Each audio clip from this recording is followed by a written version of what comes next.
that would be by Mr. Kallol. He is currently the Executive Vice President and the Chief Financial Officer in the Oberoi Group. He is someone who is responsible for strategic financial planning and goal setting. He is qualified as a fellow chartered accountant and also a Bachelor of Laws. He is additionally responsible for taxation, including tax planning and management of legal tax strategy, information technology, and risk management functions of the organization. With this, please welcome him with a huge round of applause. Good evening, ladies and gentlemen. Future of finance. It's a perfect setting, and what a obvious gathering here. The future of finance is strong. There's no question about it. From the days of an accountant sitting at the corner of a floor to occupying a corner office in a very topmost floor, the journey has been quite long. But I would still say that we've just waded ankle deep into the sea, and the water seems inviting. But this isn't my quote, this is a quote from Kallol, who talked about the universe, and we do have a universe. So this is the universe that we all live in, which we are all familiar with. Of course, I won't talk about it because all of us know really well our investors. Although in my domain I have a combination of listed companies and unlisted companies, but primarily what I will be talking about is from the perspective of listed companies. But governance applies equally to unlisted companies as well. So, as you can see here, the larger dots are the ones where probably the attention of the CFO is a little more in terms of interactions with the board. And the one area where I would like to point out is a new addition probably, and many of you may be seeing this, observing this. It's very prevalent in the West, but it's happening in India as well, which is the proxy advisory firms. Now, this is something that is a pretty recent phenomenon, but it's fast catching up in India. So they really, apart from shareholders who can vote and who can really pass or not pass resolutions and hold the board accountable, the proxy advisory firms are actually analyzing each and every governance or step of governance and advising us whether to vote or not vote. I think an important point that all of us must keep in mind. So we begin with what are the responsibilities of the board of directors. This is again something that I'll just let it float. None of the words that are highlighted here are my own words. All these words that are highlighted are picked up in 15 pages out of the 150-page SEBI LODR Regulations 2015. So the responsibility, so if 15 pages has so much of responsibility, you can imagine 150 pages would have how much more. So obviously, the point that I'm trying to underscore is the responsibility on directors is onerous. When we talk of conduct, we have to maintain transparency, confidentiality, culture of the organization, and I repeat, these are not my words.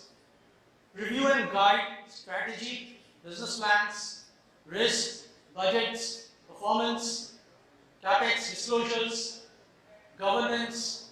I mean, look at the bandwidth, look at the rainbow of colors that are there on the screen. Integrity of financial reporting, independent audits, control, risk management, legal compliance. I mean, I can't think of something which is not in here in these 15 pages. But the story doesn't end here. They need to do all of this with an independent judgment. This is also written there. They need to step back to challenge executive management. And I think I wouldn't call it a nail in the coffin. They have to do positive thinking, but no over-optimism. So the kind of tightrope walking, I mean, I just saw a picture of the CFO walking on a tightrope. I can't imagine, I mean, maybe seasoned directors don't really feel the pressure. But I, as a director in one of our companies, I get sleepless nights when I look at this. if the directors have to, really comply with all this, then what is the help? How many times a director, let's take the executive directors out for a moment. Let's think of the plight of independent directors. Let's think of the plight of non-executive directors who barely come 4 to 6 weeks in a year, 4 to 6 times in a year to interact with the management. And within that ambit, they've got to cover all of this. So therefore, I think it's really important for us to realize what is our role in helping the boards carry out this onerous task. So the interesting thing is, if you count the number of words in that kind of cluster that I gave, there were about 19 that I listed. Out of that, 17 are applicable to CFOs. So obviously the connection between a CFO and the role that a CFO plays vis-a-vis the board and the help that the CFO can do. And by the way, we'll talk about it, it's not just a one-way help. It cannot be undermined, and there's no question of undermining it. So if you see on the left-hand side are all the activities or all the things that a CFO needs to do to ensure stewardship. And on the other side, business partner. I won't elaborate on these because we've had enough and more on this. So let's start with the first of the objectives. What does the CFO really get from where to where? I think the whole idea is to connect the past with the future. So while traditionally CFOs have always been helping boards to ensure regulatory compliance, go through the results to the board, explain what has happened, look at the variances versus the previous period, and a very historical view, I would say, of what the company just did, which all is very important, but does not talk a lot about, or does not give a lot of insight into what is the potential future. And that is where I think the new age CFO really plays a very important role. Now, this inward-looking view focuses on the company and its results without comparison to the market, and how peers and competitors are performing, and it does not help the board understand what is good or what is bad. So therefore, I may make a presentation. I know one of my colleagues just completed his, signed up his annual accounts, and I'm sure he's given a very rosy picture. We'll see him on the panel next when we speak. But what just comes to my mind is, let's say, some of the industries like ours, which have really taken a massive beating during the pandemic, we're extremely happy and jubilant now that some of our industries are really performing well. But I really don't know whether that's enough. So maybe we tell the board that, well, look, my return on capital employed is so, my return on equity is so and so, and maybe everybody is delighted at the board meetings, and then the next day the share price drops because peers have done better than me. So therefore, I think it's back to Albert Einstein's theory of relativity. Everything is relative. So basically the point that I was making, I think it's important to connect the past with the future, which is the biggest opportunity for CFOs. Put together an objective view on what a business performances has been, how it compares to the market and other businesses in the company's portfolio, and what the board should expect of future performance. Second is resource allocation. So methods like CAPM, creating clarity on the resource allocation to higher growth businesses within the portfolio, and most importantly, I think Shankar also highlighted this, value protection or value creation. Increasing the drive towards digital transformation, value from M&As, impact of broad-based, board-based performance transformations. So how is all this to be achieved?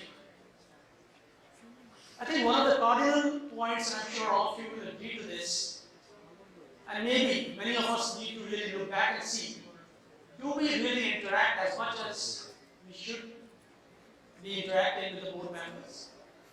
Do we spend the time in helping board members understand the company's strategy, which they have themselves approved, and defining the value creation in the context of both the financial outcomes of the past and the forecast for the future performance? Now the lessons, as I said earlier, goes both ways. CFOs can also benefit from effective relationships with the board of directors, particularly with the chair of the audit committee, and I'll talk about it in a minute, who can share external perspectives and act as a thought leader, albeit a sparring partner. Now, CFOs should be more assertive in anticipating questions from the board and providing the needed information to connect data to strategic and operating decisions. External, internal perspective. CFOs have the best read on what investors care about, and they influence how companies frame, measure, and communicate their value creation plans. Most CFOs, I'm sure, interact with investors, with analysts, but definitely, our colleagues who are in the domain of the listed space, where we address issues which are discussed and raised by analysts, by stakeholders, and so on and so forth. So really speaking, CFOs really have ear to the ground, and that must percolate back to the board. And I'm sure every single board needs and wants that information. So basically, we spend more time than others on investor roadshows, facing questions, see firsthand which matrices resonate best with investors and how such investors react. Carry out strategic investment or strategic assessments, where the company's performance relative to peers, the point that I just made, involving simple matrices. By the way, I like the menu here because it happens to be my competition. So it gives me a chance to measure the performance matrices. Involving simple metrics such as share price performance, or more nuanced matrices such as organic growth or margin expansion. There's also an internal external perspective that the CFOs can bring. Because if you recall the second slide that I really showed, where the CFO is very well nestled amongst a group of his peers within the company. So therefore the CFO has a feel. And of course, he should not alienate himself, as we heard earlier, and should be saying no to every proposal. But he has his connect with his colleagues, right?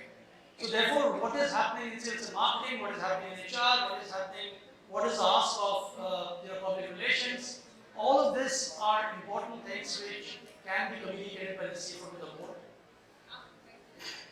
And it helps with the value creation strategy. So what are the success factors for CFOs? 3 essential broad heads. One is an understanding, one is a helping, and one is a thinking attitude. When we talk of understanding, do we really understand the questions on the board of directors' minds and context? I think this is something that we need to introspect ourselves. Their own personal histories as board directors and executives, and the interactions between board directors, and who among the directors, this I'm sure many of you will resonate with, do we, before walking into board meetings, especially tough ones, do we introspect and see which are the directors who will ask questions, and do we really gear ourselves to answer those questions? Who will hold back? Who will be the doubters? And who will be open to providing support and advice to the CFO? How do we help?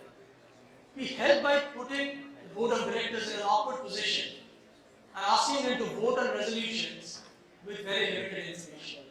It also helps to ensure that there are points of contention, there are facts on the table when the board is engaged in a foreign setting. The thinking part of the role is improving the way the boards and the senior management teams work together in identifying, surfacing, and answering questions about different decisions well in advance of the formal meetings during which the boards will come. The boards will obviously come in. It's quite a regular practice amongst most very organized companies to have informal meetings first with the board and then go in for formal meetings where the board's members really vote for the resolution or vote against it. Being especially mindful of relationship with the audit committee chair. This is a point which I could keep talking about. Often the board's biggest advocate. You need the chair of the audit committee on your side. Value creation, cash protection, and the board's fiduciary relationship or responsibility. And he is also an important driver of talent development and succession planning. CFOs invite often in many companies I've seen CFOs invite audit committee chairs to meetings of the finance function to help inform important discussions, for instance, changes required as a result of new accounting standards, and this plethora of laws that keeps coming in every day. We just saw last year, Kallol being amended with significant impact on our functions. We saw the change in Schedule 3. So somebody needs to really, sit with the directors and explain them so that they can fulfill those responsibilities that we talked about. And mind you, the Companies Act is not too benevolent insofar as, penalizing directors are concerned when things go wrong. So audit committee chair often coaches and mentors members of the finance team. I mean, this is something that I faced. I do it myself and I find great value in this. This serves as a powerful ally for the CFO, holding board positions to task on financial discussions, translating complex concepts for the group, and reinforcing points that the CFO had previously been unable to make on their own. So I think, really speaking, it's very important for us to be able to convince and keep the chair of the audit committee close to us, till we of course go ahead and occupy that chair. In conclusion, I think the best positioned board of directors can benefit from a strong relationship with the CFO. Yet we know many CFOs remain unpracticed at engaging with their board of directors.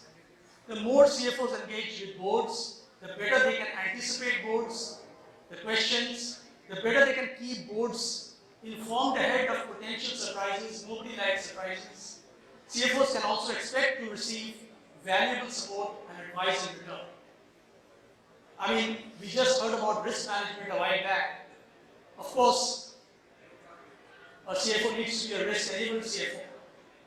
But I can tell you from my own experience, forget the pandemic. Predicting the pandemic was just impossible. And I've also been part of the same group, same company, when we had the attacks on 26/11. I don't think we could have ever predicted anything like that before. So really speaking, to say that we will be able to risk manage everything is out of question. But we should really follow the principles that we should be following, and I'm sure every single CFO will come out of the situation. As demands on board of directors grow, CFOs will increasingly be more important as resources. CFOs who can define value creation in context and proactively anticipate the board's needs will excel, and those CFOs can also accelerate their own development by working more closely with the board of directors and taking in their insights and experiences. Finally, defining the relationship with the board in the context of the rest of the senior management is extremely critical. Thank you so much, and I look forward to see you again. In case there are any questions, I would like to answer. Thank you so much, sir. We have a panel discussion moderated by you next, so we'll take up your questions there. And I would request to please come forward, Sebastian, please come forward, and Mr.